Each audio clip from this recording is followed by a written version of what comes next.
Me llamo Boris Cyrulnik. Soy neurólogo y psiquiatra.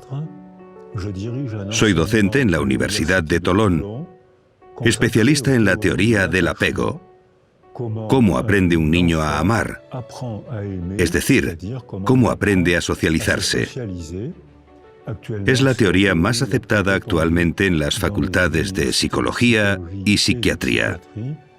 He escrito 18 libros para el público general y 18 libros profesionales. Mi último libro se titula Psicoterapia de Dios y reflexiona sobre la necesidad de creer, los beneficios de la creencia y también sus maleficios.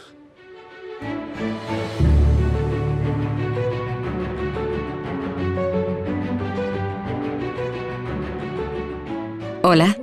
Hola. Señor Cyrulnik. Me llamo Violeta. Hola, Violeta. Yo soy psicóloga.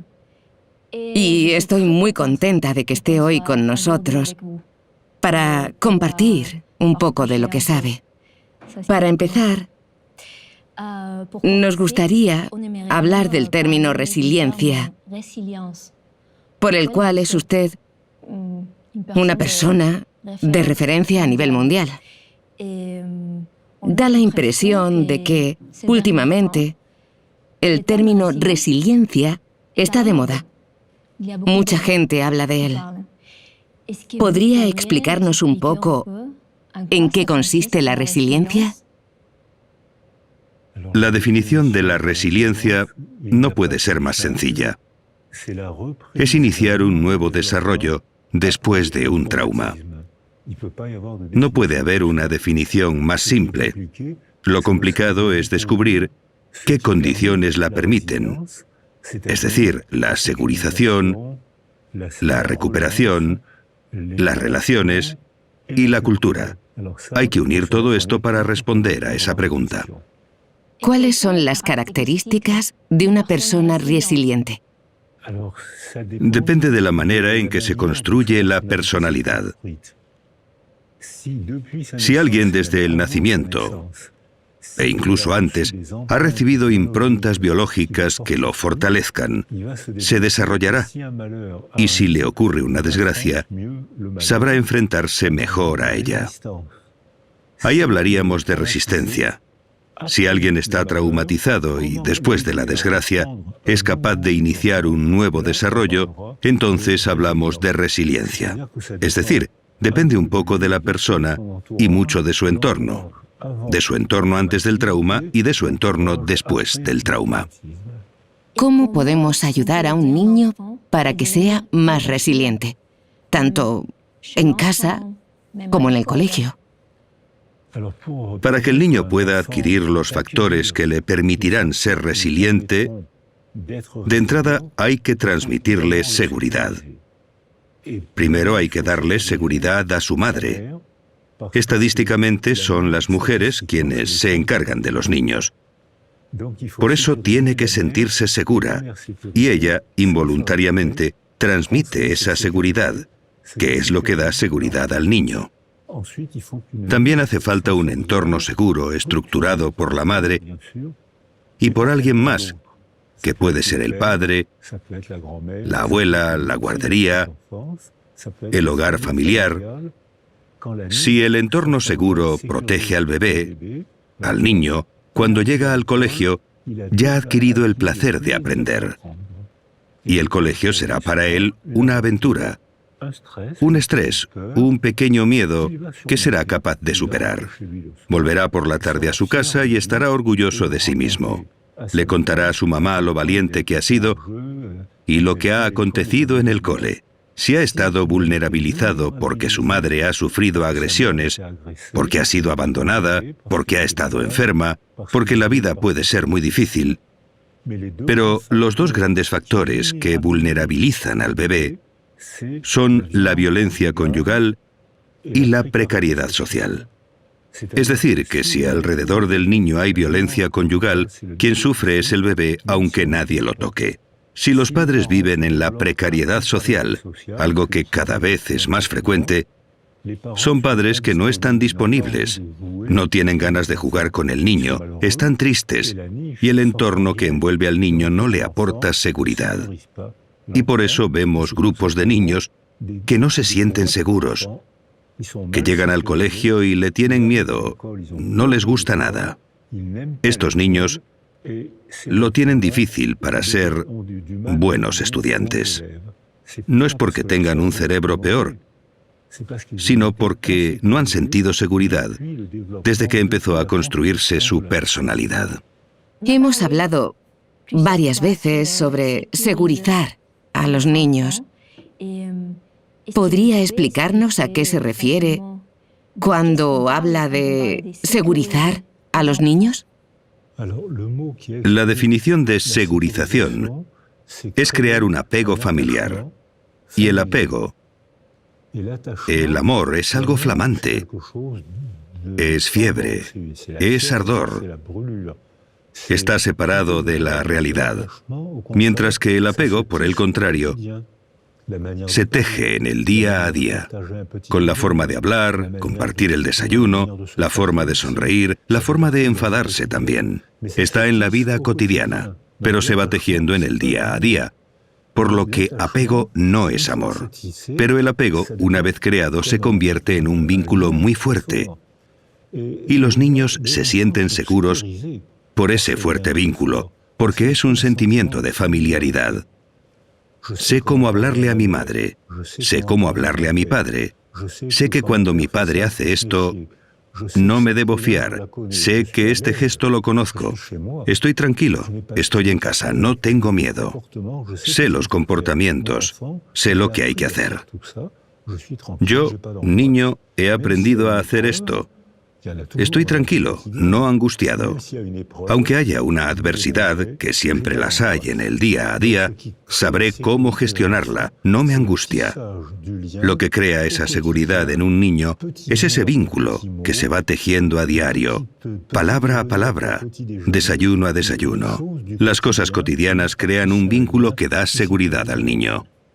Hay muchos hogares en que el padre trabaja, la madre trabaja, tienen poco tiempo, todo va muy deprisa, los niños tienen muchas obligaciones, actividades extraescolares. ¿Podría darnos algún consejo para estas familias? Para que sus hijos y su entorno se sientan más seguros. Para que en estas familias haya seguridad, hay una palabra mágica: ralentizar. Y que aprendan a cantar o a hacer deporte con sus hijos. Actualmente los occidentales vivimos en la cultura del sprint y nos sale carísimo. Los bebés estadounidenses tienen cada vez más ansiedad. Los bebés, porque Estados Unidos vive en la cultura del sprint que ha llegado a Europa, menos al norte de Europa. Allí, al contrario, aprenden a montar en bici, aprenden teatro, aprenden a usar la palabra, aprenden la lentitud, aprenden a cocinar. Yo lo he visto en Helsinki. En el colegio hay clases de cocina donde niños y niñas preparan platos e invitan a la clase de al lado. Y te aseguro que los niños lo hacen bien. Es decir, que, por lo tanto, cuando llegan a la edad adulta, son excelentes. En clase, en ciencias, en arte, son excelentes. Hay un 1% de analfabetismo. En Francia estamos entre el 12 y el 15%. Un analfabeto será infeliz toda su vida. El 1% en Finlandia, 12 a 15% en Francia. En los países del norte de Europa había muchos suicidios, probablemente debido a la falta de sol, pero han reducido en 10 años la tasa de suicidio en un 40%, cambiando la cultura. Es decir, que tenemos la posibilidad de intervenir y, por supuesto, hay que ralentizar y divertirse para aprender el arte de vivir. ¿Tienen los profesores en el colegio la posibilidad de ayudar a los niños ante situaciones así? Los países del norte de Europa responden a su pregunta. Es decir, Noruega, Finlandia, Suecia responden a esta pregunta.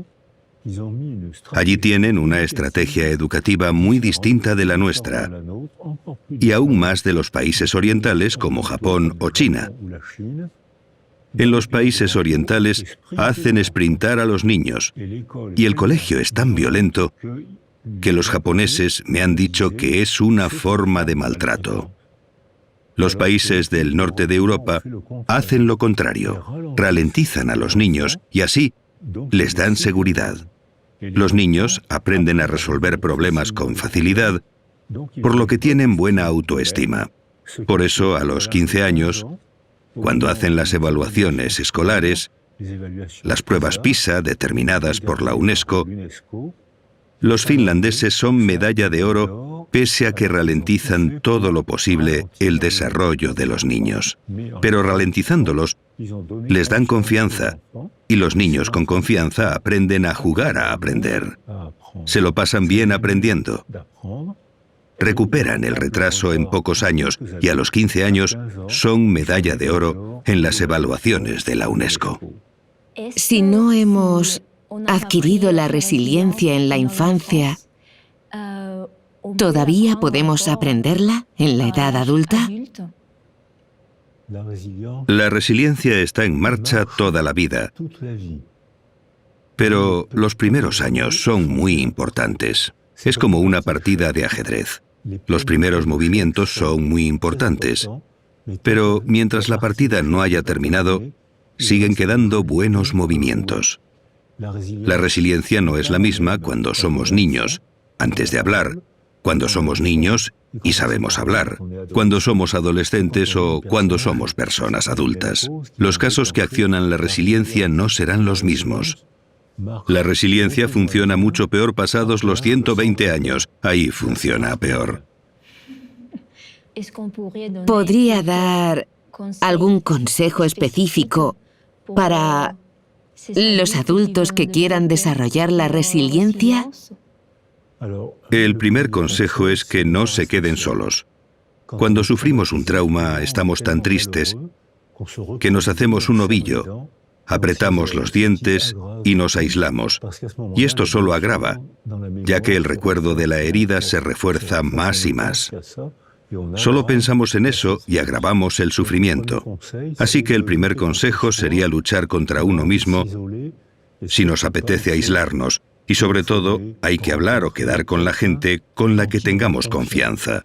Puede ser la mujer, el marido, la madre, un amigo, un cura, un monitor de deporte, alguien con quien tengamos confianza. Y no tenemos por qué empezar a hablar de inmediato. Primero tenemos que sentirnos seguros, como los niños, y luego, cuando nos sentimos seguros, podemos reflexionar y podemos empezar a hablar. Aunque no hayamos sufrido un trauma grave, hay cosas cotidianas que pueden influirnos. Un divorcio, un despido.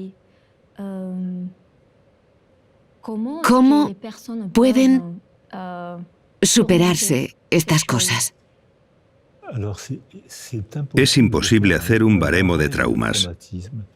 Si alguien ha sido vulnerabilizado durante su desarrollo, todo puede convertirse en trauma. Todo puede ser herida. Una mudanza, una mala palabra, porque se le ha vulnerabilizado antes del suceso. Si antes del suceso ha sido reforzado durante el desarrollo, será muy difícil que se traumatice. Hay gente que atraviesa adversidades tremendas y sufren, pero no desarrollan trastorno por estrés postraumático.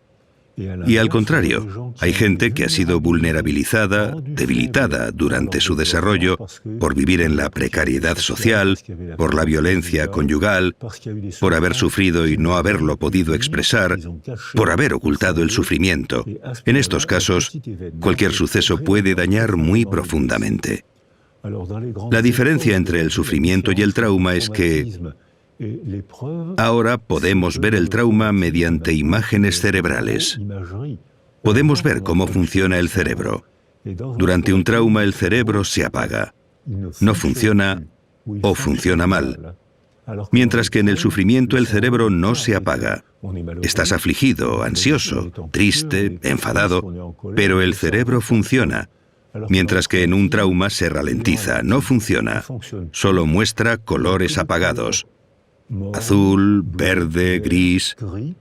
Cuando el cerebro funciona bien porque estamos positivamente estimulados o contentos, el cerebro trabaja y consume energía, y se ve rojo, verde, amarillo, y se desplaza por todo el cerebro. Hablamos de trauma si el cerebro se apaga. Cuando estamos, como en boxeo, KO. Sin embargo, hablamos de adversidad si sufrimos, pero el cerebro sigue funcionando bien. Y funciona bien si ha sido reforzado durante el desarrollo en la infancia temprana. Y al contrario, es frágil si hemos sido fragilizados durante la infancia temprana. No podemos señalar una causa-efecto. No podemos decir que un trauma causa mucho daño. Dependerá de la manera en que nos hayamos construido antes de enfrentarnos a la desgracia o la dificultad. También habla sobre la diferencia entre el trauma y la representación del trauma. Así es. En un trauma se sufre. El sufrimiento forma parte de la condición humana. Estamos dolidos, tristes y sufrimos. Pero después, cuando representamos lo que nos ha pasado, si estamos bien rodeados, si tenemos apoyo y tenemos la posibilidad de reflexionar, de pensar, sufrimos en lo real, pero pronto dejamos de sufrir en la representación de lo real. Pero si nos quedamos solos, solo pensamos en la desgracia. ¿Por qué me ha hecho esto? ¿Por qué he respondido así? ¿Por qué no me defendí? ¿Por qué nadie me defendió? Así agravamos el sufrimiento y nos dirigimos de cabeza a la depresión. Así que depende del apoyo que recibimos después del trauma. Es un apoyo afectivo. No tiene por qué ser un psicólogo. Puede ser un amigo, un cura, el marido, la mujer, alguien en quien confiemos. Pero necesitamos tener apoyo y para eso no debemos quedarnos solos. Hemos hablado de resiliencia. Su historia personal es una inspiración para nosotros, porque a pesar de una situación difícil, lo ha superado todo. ¿Podría compartir con nosotros su historia personal? ¿Y cómo ha influido en su carrera profesional? Lo que motiva la psicología es la necesidad de comprender. Necesito comprender lo que me ha pasado. Muchos psicólogos tienen esta motivación. Tienen la necesidad de comprender algo que les ha pasado. Es una buena motivación, pero hay que trabajar, hay que leer, conocer, reflexionar. Es apasionante. Es agotador, pero es apasionante. Nací antes de la Segunda Guerra Mundial. Mis padres eran judíos ucranianos y polacos. Mi padre se alistó en el ejército francés para luchar contra los nazis. Resultó herido y fue arrestado en la cama del hospital por la policía del país por el que luchaba y desapareció en Auschwitz. Mi madre y gran parte de mi familia también desaparecieron en Auschwitz. Yo fui detenido por la Gestapo, la policía francesa asociada al ejército alemán, cuando tenía 6 años y medio. Conseguí escaparme de unas condiciones surrealistas. Una vez liberado, cuando contaba lo que había vivido durante la guerra, la gente se partía de risa. Lo has oído bien, la gente se reía porque les parecía increíble. Y es que lo era. ¿Se partían de risa? Sí. La gente creía que me inventaba las historias. Creían que eran cosas que me había inventado. Luego, en 1982 u 83, escribí mi primer libro. Me invitaron a la televisión francesa en Burdeos, donde me habían arrestado, y alguien llamó por teléfono a un periodista y dijo: ¿ese no es el pequeño Boris al que ayudé a escapar? Y dejó su número de teléfono y su dirección. Llamé a un taxi y fui a ver a esta mujer, que era enfermera de la Cruz Roja. Yo tenía 6 años cuando me escapé.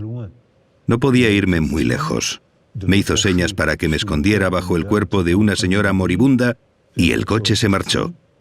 De 1.700 personas arrestadas, hubo 2 supervivientes. Esta señora y yo, que me había escondido debajo de ella. Me reencontré gracias a la televisión de Burdeos con todos los testigos de mi fuga. Ahora tengo relación de amistad con ellos y con sus hijos, y les contamos esta historia sonriendo. Porque algo que fue una tragedia durante y después de la guerra, con el paso del tiempo y después de haber trabajado, de haber hecho por comprender por qué los hombres de un país culto, porque Alemania era el país más culto de Occidente en los años 30, país de científicos, músicos. Había un jazz en Alemania muy alegre, precioso.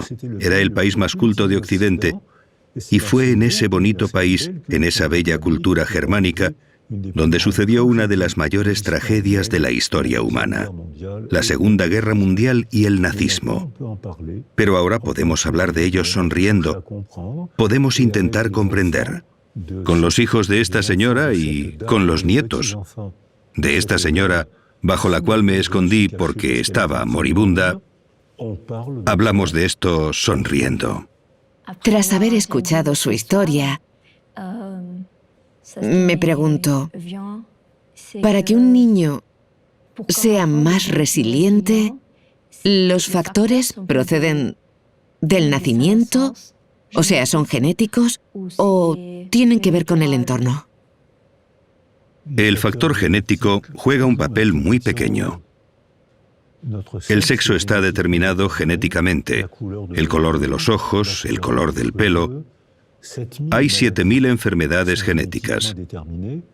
Todo esto no dice prácticamente nada de la condición humana. No he hablado del desarrollo del bebé en el interior de la madre las últimas semanas de embarazo. Ahora sabemos que hay una comunicación intensa entre la madre y el bebé. No he hablado del entorno seguro, no he hablado del colegio, no he hablado de la cultura. El factor genético existe, pero no dice casi nada de la condición humana. Así que sí, la genética afecta, pero muy poco. Todo lo demás es afectivo y cultural. ¿Vivir un trauma o vivir una situación de aislamiento afectivo, de carencia, puede afectar al desarrollo neurológico de un niño? Esta cuestión es importante. Sabemos desde la Segunda Guerra Mundial que los niños, los ingleses que estuvieron bajo el bombardeo del ejército nazi, quedaron muy traumatizados. Vieron morir a sus padres y ellos quedaron enterrados entre los escombros. Fueron acogidos por Anna Freud, la hija de Sigmund Freud. Estaban acogidos en Hampstead, un barrio de Londres. Todos estos niños tenían un retraso en el desarrollo y no se sabía explicar. Ahora sí que sabemos, gracias a la psicología y la neuroimagen. Se pueden hacer pruebas de desarrollo y ver que esos niños tienen un retraso. No hablan, dejan de hablar o hablan más tarde. La emoción les impide hablar. Y en un análisis cuantitativo se ve que estos niños no segregan hormonas del crecimiento ni hormonas sexuales, lo cual explica por qué las carencias afectivas tienen esa dimensión. Ahora con las imágenes cerebrales vemos que cuando el niño está afectivamente aislado, presenta una atrofia de los lóbulos prefrontales y de los circuitos de la memoria y las emociones. Y por contra presentan una hipertrofia de una serie de neuronas que tratan las emociones insoportables. Esto hace que los niños que han estado aislados o privados de afecto en la edad temprana, más adelante y durante toda la vida, si los dejan solos, interpretan toda información como una agresión. Tienen miedo de todo. Se sienten agredidos por todo. No hay que mirar en el contexto, sino en la infancia temprana, cuando fueron privados de afecto. Se tienen que tomar decisiones políticas. Las mujeres embarazadas tienen que estar tranquilas. Hay que permitir que organicen un entorno seguro desde el primer mes, con la madre, claro, y con el padre o con la abuelita. Y hay que cambiar la estructura educativa para dar seguridad a los niños en lugar de fustigarlos para obtener buenos resultados escolares. A partir de entonces, habrá cada vez más niños resilientes. No se acabarán las adversidades de la vida, pero podrán afrontarlas mejor y no serán prisioneros de la desgracia. Sabemos que entre las personas que han vivido situaciones de vida difíciles, hay muchos pintores, cineastas, escritores. ¿Tiene el cerebro alguna manera de superar o de defenderse cuando vivimos situaciones difíciles? La vida es apasionante y difícil. Suprimir la tragedia de la condición humana. Si cerramos las bibliotecas, suprimimos el cine, acabamos con el teatro, todas las producciones artísticas están hechas para superar la tragedia. Las películas cuentan tragedias, cuentan historias emotivas de gente, de niños que consiguen superar la tragedia. Y para nosotros son maneras de comprender, pero para los dañados, los traumatizados, es también una forma de pedirle al artista que sea su portavoz. Si me ha pasado algo que no tengo fuerza o valor para contar, porque si cuento lo que me ha pasado, para mí será duro y para ti difícil de escuchar, y vas a querer que me calle. Eso es lo que pasó después de la guerra, la negación cultural francesa, y en España puede que también hubiera, igual que en Alemania, y en todos los países que han vivido tragedias en la historia.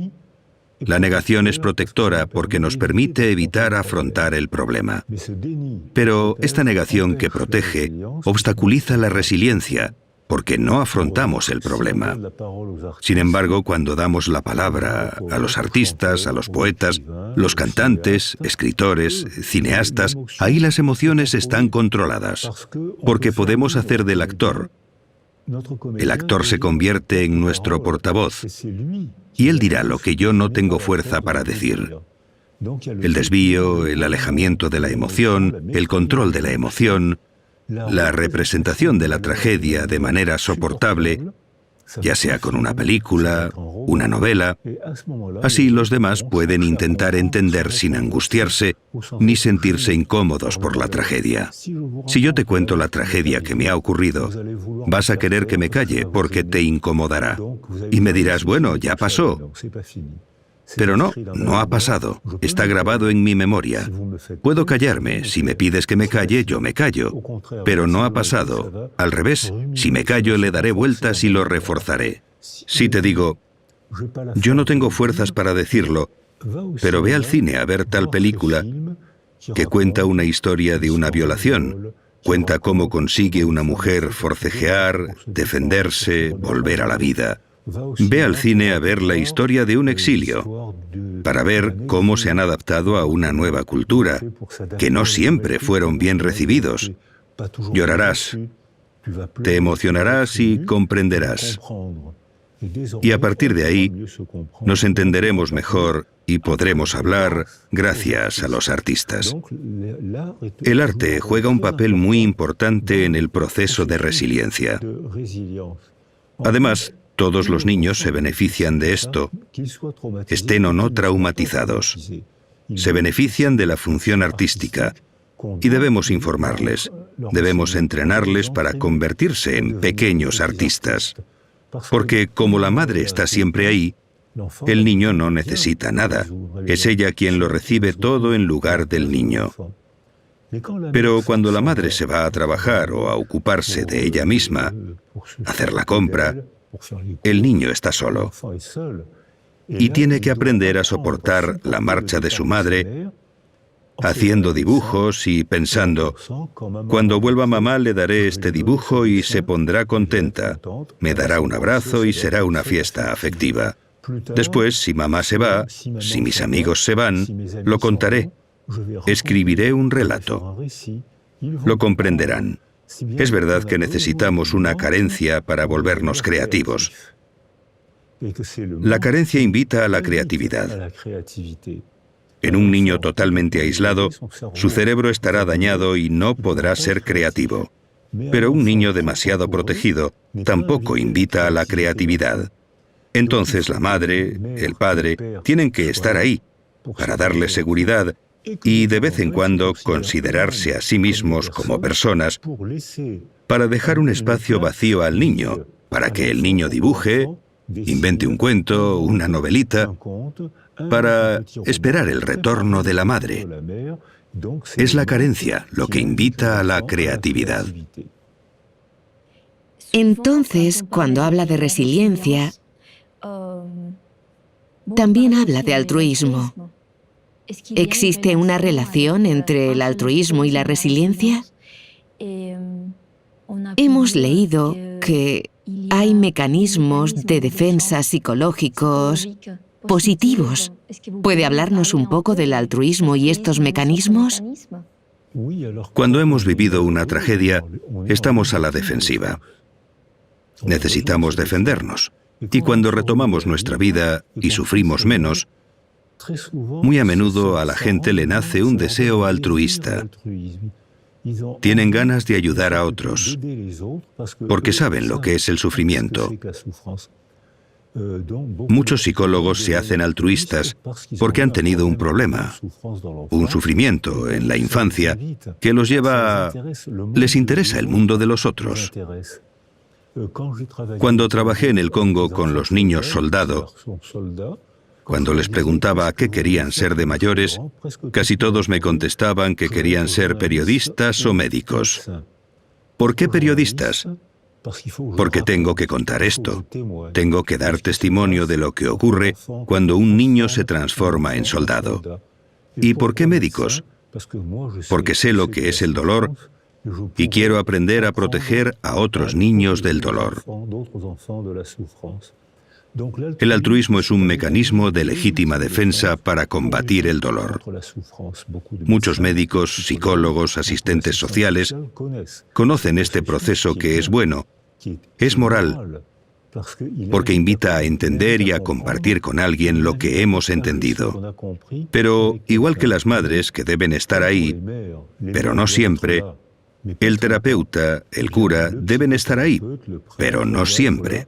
Es decir, que es necesario que el niño se vea invitado a la creatividad y que lo hagamos coautor de su desarrollo. Yo, adulto, te digo que te comprendo, pero tú, niño, puedes decir lo que piensas. Y así el niño traumatizado o el adulto herido contribuye a la reconstrucción resiliente. Pero hay que tener cuidado con este mecanismo. Hicimos una encuesta en Tolón, donde yo vivo, en la que contrastamos que el 50% de los enfermeros y el 50% de los psicólogos tienen depresión por agotamiento profesional. Porque cuando te centras demasiado en el otro, acabas por descuidarte tú. Por eso a mis estudiantes les digo, ¿queréis ser médicos y psicólogos? ¡Bravo! Pero, ¿qué más vais a hacer?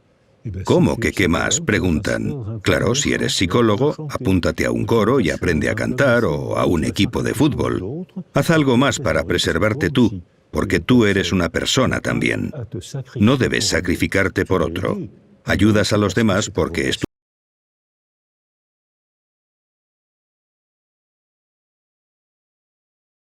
Despersonalizas, caerás en depresión y no les serás útil a los demás. Cuando habla de altruismo, entiendo que habla también de empatía. ¿Hay diferencia entre el altruismo y la empatía? Efectivamente, la empatía es la capacidad de descentralizarse uno mismo para representar el mundo de otro. Los niños privados de afecto y los niños aislados sensorialmente, si no tienen a nadie, no pueden aprender empatía. Si solo se tienen a sí mismos, se balancean, se vuelven grises, se hieren, se dan cabezazos contra la pared, se mutilan en la adolescencia. Si no hay alteridad, uno mismo es su única alteridad. No hay altruismo porque no hay empatía, debido a la carencia afectiva precoz, muy precoz. Hay pedagogía de la empatía. Si creamos un entorno seguro para el niño, una vez se sienta seguro, aprenderá a descubrir al otro. Pero solo puede ocurrir si se siente seguro. Entonces se interesará por el otro e iniciará un proceso de altruismo. Como me contaban los niños soldado, como sé lo que es el dolor y sé lo que hay que hacer, voy a ser altruista. Es un camino sistémico. Es un sistema, no una causa que explica un efecto. Es todo un sistema que evoluciona y está constantemente sometido a las presiones del entorno. Así desarrollamos la empatía y aprendemos el placer de descubrir el mundo mental de los demás, otras religiones, otras culturas, y ver que son interesantes. Pero esto obliga a viajar, a leer, a conocer. Es apasionante y agotador. ¿Podría explicarnos, para los niños, en los colegios, en la sociedad actual, aunque no hayan vivido traumas graves, cómo podemos trabajar con ellos la empatía?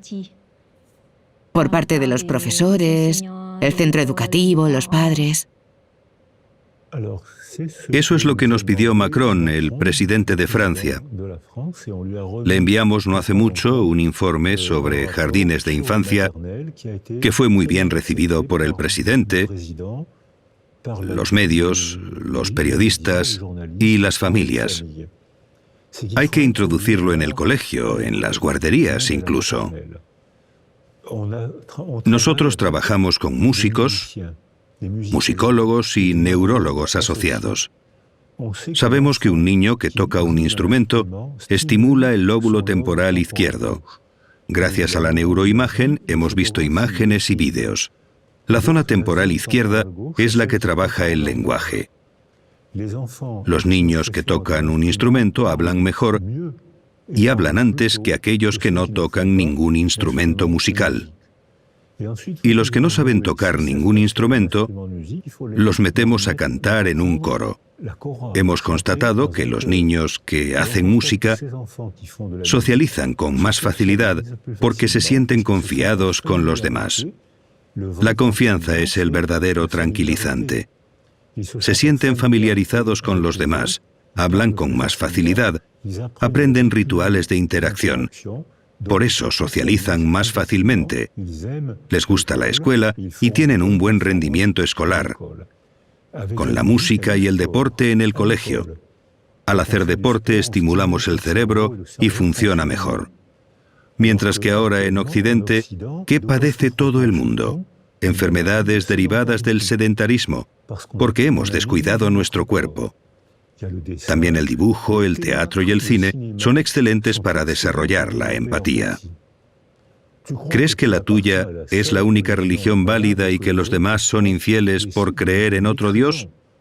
Pues te pongo una película de 1 hora de un niño que cree en un Dios distinto del tuyo y verás que son seres humanos como tú, solo que creen, por su cultura, en otro Dios. Es entretenido, es interesante, a veces es irritante, pero es la condición humana. Por tanto, las obras de arte muy pronto, desde la guardería. Los cuentos se enseñan a los niños a expresarse. Y luego hablamos de la moraleja del cuento. ¿Por qué le roban el queso al cuervo? porque se deja engañar por la zorra. Podemos trabajar las moralejas con cuentos infantiles. Les contamos una historia bonita y les invitamos a convertirse en pequeños filósofos. Y esos pequeños filósofos son inteligentísimos desde bien pronto. El otro día hablaba con una pequeña filósofa de 5 o 6 años. Hablábamos de la muerte, porque cuando los niños descubren la muerte, es un problema metafísico, es importante para ellos. Le pregunto a mi pequeña filósofa qué es la muerte para ella y me dice: muy fácil, te caes, te quedas frío, te llevan al hospital, te calientan y vuelves. Esto nos permitió hablar de la representación del tiempo en el plano filosófico con una pequeña filósofa de 5 años que lo entendía todo. Entonces creo que el arte, introducido muy pronto en el colegio, la música, el deporte, porque el deporte es una forma de arte, el arte, el deporte, el dibujo, el cine, el teatro, forman parte de la condición educativa, desarrollan la empatía y permiten aprender a convivir mejor. Hay una frase que dice: el dolor es inevitable, el sufrimiento es opcional. ¿Qué opina usted sobre esta frase? Es magnífica, porque el dolor, todos los mamíferos sienten el dolor igual. Por ejemplo, nos quemamos la piel. Hay un trayecto que la une con la médula espinal, llega a la base del cerebro y llega al córtex. Todos los mamíferos sienten el dolor igual. Pero no todos los mamíferos sienten el sufrimiento igual. Si un mamífero o un bebé humano ha recibido seguridad durante su desarrollo por su madre, su padre, la familia, el colegio, el vecindario, las palabras, el teatro, todo eso, cuando recibe un golpe, le duele. Eso es el dolor. El sufrimiento es otra cosa. Si ha tenido una infancia segura, sufrirá mucho menos que alguien que no la ha tenido de pequeño y que percibe la sensación del dolor de forma exacerbada, amplificada. El dolor sin sentido aún duele más. Los seres humanos vivimos en un mundo de sentido. Necesitamos tener sueños y tener recuerdos para darle una dirección a nuestra vida. Si nuestra dirección viene de un dolor no superado, sin resiliencia, al recibir un golpe sufrimos muchísimo y sin posibilidad de modificar ese sufrimiento. Si hemos crecido fortalecidos y con seguridad, recibimos el mismo golpe, una tragedia. Pero hemos aprendido a ser más fuertes que el sufrimiento, que el dolor, y entonces sufrimos menos. Sufrimos una sola vez, como los animales. Y además, si hacemos algo con ese dolor, ese sufrimiento, habremos transformado el sufrimiento en obra de arte. Entre los artistas, entre la gente del cine, se da un número inusualmente alto de niños privados de afecto que se refugian en el cine, que hacen películas muy bonitas y emotivas, porque, al haber sido heridos, han encontrado un medio para transformar esa herida y convertirla en producción artística. La mayoría de las obras de arte son confesiones autobiográficas. Me gustaría que hablásemos de una cuestión de actualidad. Ahora mismo, en nuestra sociedad actual, hay guerras, hay conflictos políticos, distintas migraciones, hay gente que sufre y hay mujeres embarazadas que también sufren. ¿Puede esto afectar al desarrollo del niño que todavía no ha nacido, igual que a la gente que ha sufrido? Esta es una pregunta muy científica que se investiga desde hace 10 o 15 años. Es objeto de estudios israelíes con mujeres embarazadas traumatizadas por los atentados. Mujeres israelíes y palestinas que acudieron a consulta por síntomas de estrés postraumático. Estas mujeres, 170 mujeres embarazadas, trajeron al mundo a 170 bebés y todos presentaban ya una alteración cerebral. Todos tenían ya un mal funcionamiento cerebral. Si hubiésemos dejado solas a esas mujeres, los bebés habrían empezado su vida con una grave deficiencia neurológica. Esto no ocurrió. Las mujeres estuvieron arropadas, los bebés también, y esto activó un proceso de resiliencia más o menos sencillo. Algunas de las mujeres y de los bebés iniciaron rápidamente el proceso de resiliencia. Para otras fue más difícil y otras no pudieron. Este fue el primer trabajo que se llevó a cabo en Tel Aviv. Después llegaron los investigadores en biología y demostraron que cuando el estrés forma parte de la vida. Todos vivimos momentos de estrés. Cuando tienes exámenes, sufres estrés. Forma parte de la vida, pero superas ese estrés y te enorgulleces por ello. Forma parte de la vida y no debemos privar a los niños del estrés. Pero si el estrés es demasiado fuerte, intenso, prolongado, y si dejamos al niño solo, el exceso de cortisol y de catecolaminas, es decir, las sustancias del estrés, termina por dañar las células cerebrales y el cerebro queda alterado por haber dejado a la mujer y al niño solos. Es decir, hemos dejado que las sustancias del estrés se conviertan en tóxicas para el cerebro. Hoy sabemos que los extremos de los cromosomas reciben unos fragmentos llamados radicales metilo. Son fragmentos que obstruyen la expresión del cromosoma. Es decir, el cromosoma no cambia, pero las obstrucciones causadas por este exceso de sustancias tóxicas hacen como tapones que hemos fotografiado. Se ven manchas negras. Una cinta genética sana, con obstrucciones, no se expresa igual en absoluto. Por eso, no podemos señalar que el problema sea innato o de adquisición, porque la cinta de cromosoma no se ha modificado. No es una mutación, es la misma cinta. La expresión sí que cambia por completo según la estructura del medio.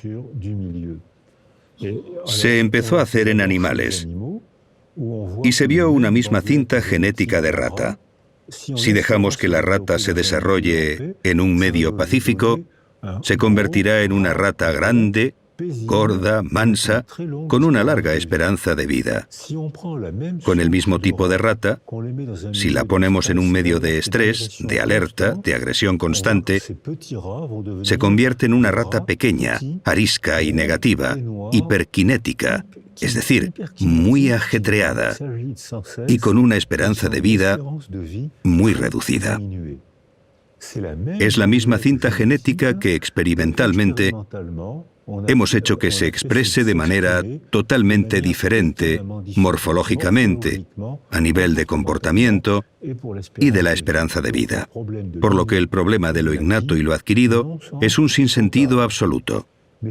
Esto también quiere decir que nosotros, los seres humanos, los políticos, filósofos, padres, somos responsables porque ahora sabemos que podemos y debemos intervenir en el medio que nos afecta. No somos seres pasivos. Tenemos la posibilidad de intervenir en el medio. Actualmente, la acción de los seres humanos sobre el medio es de degradación. ¿Qué sugerencia podemos hacer a la sociedad para prever este problema? Tenemos que hacer como los países del norte de Europa. Ralentizar, desarrollar las actividades deportivas y artísticas para reforzar los vínculos que desarrollan la familiaridad. Y hay que hacer frente a las adversidades reales. Hay que trabajar, hay que estresarse por un examen. Esos son problemas reales, pero hay que estar preparado para afrontar esas adversidades. Si hemos sido abandonados, tenemos miedo de todo. Y si hemos estado demasiado protegidos, también lo tenemos, porque no tenemos confianza propia. Necesitamos inventar una cultura que sea como el mar, con su flujo y su reflujo, como el día y la noche, como los latidos del corazón, una cultura con ritmos. Los jóvenes ya empiezan a hacer esto. Cada vez se ve más gente joven que trabaja y que, de vez en cuando, respira. Puede que los jóvenes inventen probablemente una nueva cultura para combatir los efectos de la angustia provocados por la cultura tecnológica. La cultura tecnológica combatió el miedo de la Edad Media y el miedo que conocíamos hasta los 50. Eso ha sido gracias a la tecnología. Pero ha tenido como efecto secundario el desarrollo de la angustia. Puede que la cultura que van a inventar los jóvenes permita también controlar la angustia. Es muy interesante lo que ha compartido con nosotros. Le agradecemos mucho su presencia y esta entrevista. No, ha sido un placer. Gracias por invitarme.